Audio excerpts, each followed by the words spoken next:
Hi there. My name is Andrew Watts, and my goal is to write a complete novel in only 30 days. What the hell am I doing?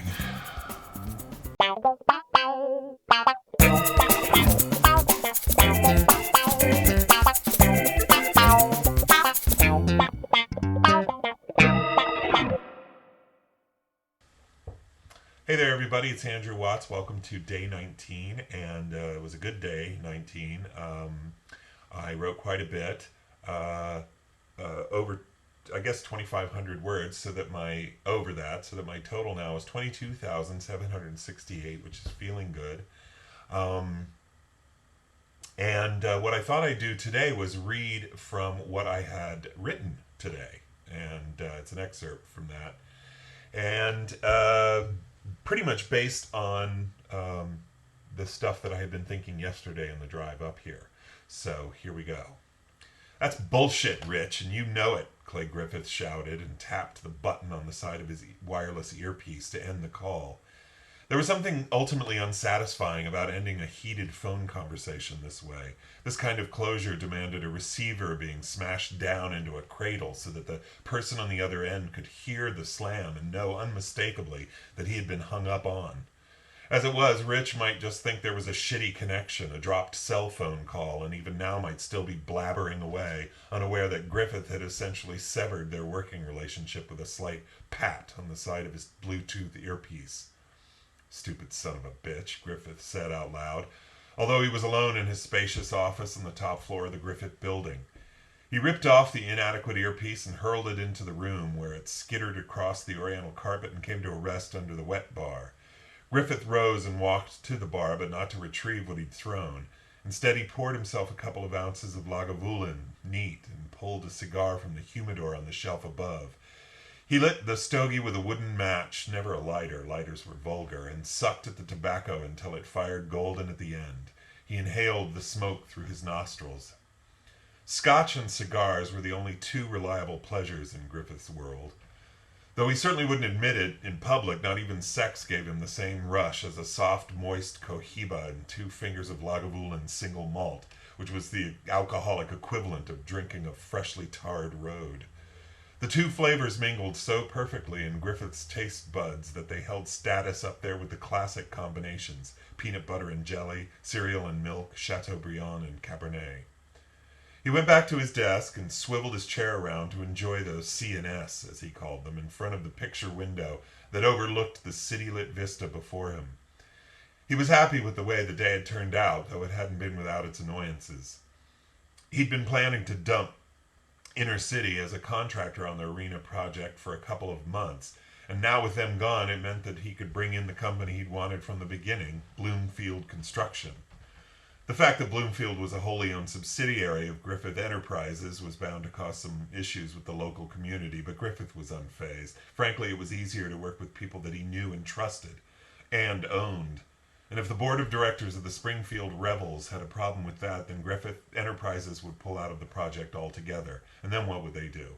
Well, they wouldn't let him pull out, that much he was certain. The board, the backers, and even the city of Springfield had come too far, were far too committed, and the fortunes of too many people were tied up in the arena's completion and success. Of course, the arena had been nothing but trouble from the beginning. He'd underestimated the militancy of the local community that the 12-acre, 40-story arena and complex would displace.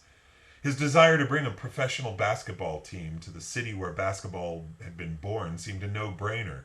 Springfield had the Basketball Hall of Fame, but the city needed a professional team to rival the Celtics and put itself on the map. And despite what the critics said, it would create a whole host of new jobs, not only during the construction phase of the project, but after the arena was built. There would be the arena itself, the arena mall and shops, restaurants, bars, entertainment facilities, and parking garages. And in bringing all those new people into the area would be better for local businesses too, with the increased tourist traffic. The fact that it might displace a few hundred, maybe even 1,000 people from their homes was nothing compared to the benefit that it would provide to the city in particular and the state in general. Tourist revenue, national recognition, and the icing on the cake, low-cost, affordable housing for for which those who had been forced to move would have first choice. So what the hell was anybody complaining about?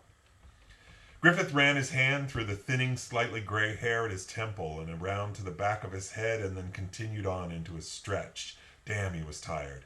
He really ought to go home, having been at the office for 13 plus hours, and while that wasn't totally atypical, it had been a bitch of a day. He was exhausted. But home, shit, nothing and no one waited for him there. Home was a place where he slept and ate.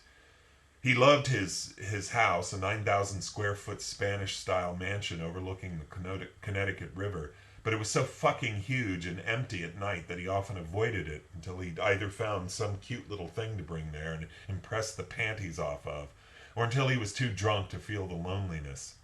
Even a dog he'd bought had run away and never returned, the bitch. A goddamn expensive mastiff that he thought might fill the empty corners and run scampering to greet him whenever he arrived at the door.